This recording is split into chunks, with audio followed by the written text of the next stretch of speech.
আজকে তো কথা বলার মতন অবস্থা নেই, প্রচুর ঠান্ডা পড়েছে আমাদের এখানে। রোদ্দুর মনে বেলাতে একটু দেখা দিল। যাই হোক, দুপুরের খাওয়া দাওয়া করতে বসে গেছি। খুব শীত করছে, মা ওখানে কাঁপতে কাঁপতে খাচ্ছে। মাকে দেখা, মা কাঁপতে কাঁপতে খাচ্ছে আর কাঁদছে। আর মা ওরকম করে খায়, মানে একটুখানি ভাত নিয়ে আর বাটি করে নিয়ে খেয়ে নেবে। কোনদিন ওই সাজিয়ে গুছিয়ে ওসব খাওয়া পছন্দ করে না।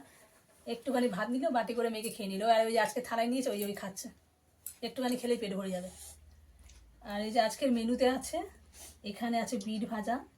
ফার্স্টে আমি শুরু করছি গরম ভাত। এখানে এখানে রয়েছে ধনেপাতা বেটে ভাজা, আর এখানে হলো বিট ভাজা, এখানে বেগুন ভাজা, আর এখানে আছে মাছের তেল ভাজা, তেল রসুন লঙ্কা দিয়ে ভাজা। এটাও আমার ভাইয়ের বউ করেছে। আর এই যে ধনেপাতা বেটে ভাজা, এটাও আমার ভাইয়ের বউ করেছে। আর এখানে আছে মুসুর ডাল, আর এখানে আছে গন্ধরাজ লেবু। এটাই দুপুরের মেনু।